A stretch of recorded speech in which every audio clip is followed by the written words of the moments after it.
So, master swimmers, you have so much stuff that you want to do with your gym program and so much stuff that you need to be able to get done, but you don't have the time to do it. So, what you're doing in the gym has to be so efficient and you have to be able to get so much done in such a short amount of time. This video, I'm going to explain how we do that. I'm building a program right now specifically for master swimmers. We've got a program coming aimed at men.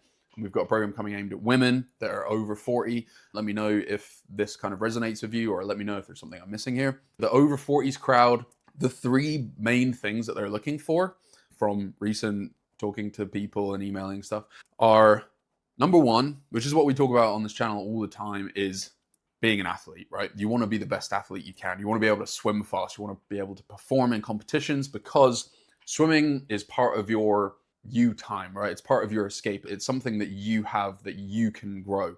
So you want to be the best athlete you can because it's fun to get better. It's fun to get faster. Yes, we have people on our other programs getting, lifetime bests even in their 40s and their 50s. But, as a master swimmer, like you're just trying to be better than you were last year, right? You're trying to get age group PBs, things like that. And if you are stuck because life gets on top of you, you've got so many people, you're taking care of young people, you're taking care of old people, like that 40 to 50 age group is like all the people that are, no one's taking care of you and you're taking care of everyone else, right? And you've got jobs and you've got everything. The life of someone who has people to take care of both generations either side and you've got a job as well. Time is a big factor that often holds people back. But it's really important that you have something like swimming that is giving you something that you can feel good about.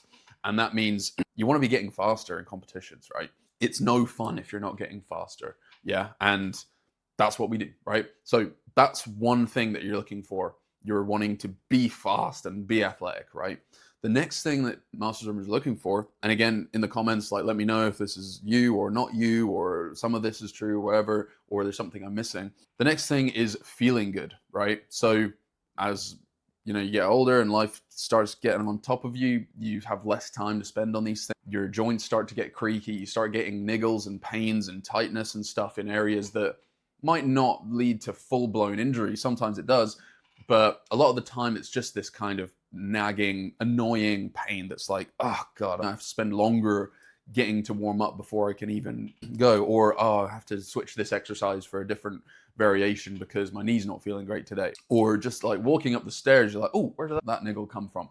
All these things that happen as you start to get older, as you start to move less, and when you don't have time to do loads of movement. This is something that, spending a little bit of time on mobility and high rep, low intensity work, basically getting into specific joints and getting them lubed up, getting some fluids in there, getting some blood flow, getting some motion, lotion, getting you feeling better in your day-to-day life, right? Not having to be in pain all the time, not having to have niggles and stuff. That's the second most important thing that's come back. And then another thing that kind of often goes overlooked in the athlete world is actually just looking good, right? I think all of us have a part of us that we want to look good. We don't want to be like supermodels or bodybuilders or anything like that. We just want to look a little bit better. We want to feel good in our own skin and be proud of our bodies. And, there is a physique aspect to this, right? It's important that you feel good because it builds confidence. It builds confidence in other areas of your life. Confidence in one area of your life usually starts to spill out into other areas of your life. So the looks thing and the physique side of things is really important, and it is doable with not a huge amount of input. What I'm going to talk about today is how we get these three things that be a good athlete, feel good, and look good. How do we combine these all together in sessions that don't take very much time? And this is the program that I'm working on now. Version for men, different version for women, because obviously the physique goals are going to be slightly different. For example, women tend to have more hip and lower body stuff, hips, backs and stuff, whereas men tends to be a bit more spread for men. Those two programs should take care of all these three things. And as I'm building this, I just want to share with you what I'm doing to get all of these three things done in the least amount of time possible. So we can get just 2 or 3 workouts a week, can get all of this stuff done and help you make significant progress very quickly, needing to spend hours in the gym without needing to absolutely kill yourself without needing to do stuff that's going to make you crazy sore and feel terrible for the rest of your life, because you still need to perform in your life. You still need to take care of the people. You still need to have your responsibilities. You still need to go to work and all this stuff. So what do I do? In these sessions, it is very important the order that you're doing this stuff in. For example, the reason that I encourage people to do the strength work before your swim sessions, as long as you're doing it the way that we do it in our programs, because our programs are designed to make you feel better after your strength session, so you can go straight into the pool and feel really good. But the reason that I do that is because the stuff that we're doing in the gym is high neural load, right? This stuff is stuff that you need to be fresh for, right? If you're not fresh, you're not going to be able to get anything out of it, right? It's like you're trying to do a very high intensity effort, and if your nervous system is tired or your muscles are tired, then it really matters that you go to the 99 to 100% on this stuff. If you only go to like 90% on this stuff, you're just not going to build the neural adaptations that we want for that high intensity stuff. So it's really important that you do that stuff when we're fresh. And in the gym, the stuff that is going to do that stuff is our power work. You need to be fresh to do power and speed work, and you need to be fresh to do like heavy strength work. So that's what we're going to start the sessions with. Okay, we're always going to start the sessions with something that is the high neural load. Obviously, we get a quick warm up in, but then we get straight into the high intensity stuff, because it's stuff that isn't going to work if you put it at the end of your session or you do it when you're tired. So the heavy strength work and the power work, we'll do different variations of that. We might do some French contrast. We might do power work and then into the strength work. We might do strength work into the power work, mixing that stuff up. Different people are going to have different things. If you really want to maximize this stuff even more specifically, then that's what we do in the elite program, where we do things specifically for someone's neurotype. But we're talking generally here. So explosive and high quality, high neural drive sprint mentality stuff first. Really important that we do that there for most people. Then with the rest periods for that stuff, it's good to get in some of the lower level mobility stuff, right? That could be loaded stretching. It could be some of our high volume joint movement, something that is not going to still allow you to recover, because when we're doing the high intensity stuff, you need to rest, right? You need plenty of rest to do your next set at a high intensity. Okay. So in those rest periods, we don't want to just be hanging around and like doing nothing, because we're on a time budget, right? So in those rest periods, we want to do stuff that is useful, but that isn't going to necessarily take lots of oxygen from us. If you're working on one joint at a time or one small muscle group at a time, then you can still get the gains from that. You can still get some blood flow. You can still get some neural drive in that stuff, but it's still going to allow you to rest so that you can get back into the strength move fully recovered, able to do that at high intensity. So that's going to be, yeah, like I said, loaded stretching, high rep joint moves, things like that. Then the next part of the workouts is going to be, we're going to take care of the other stuff. We're going to take care of the health side of things with more mobility work, but the stuff that is also, it's not just mobility work, right? It's mobility work that is also going to build strength in areas and in ranges and in positions that is going to help us be a better athlete as well, right? So we've got kind of the grunt work up front, the big boom stimulus.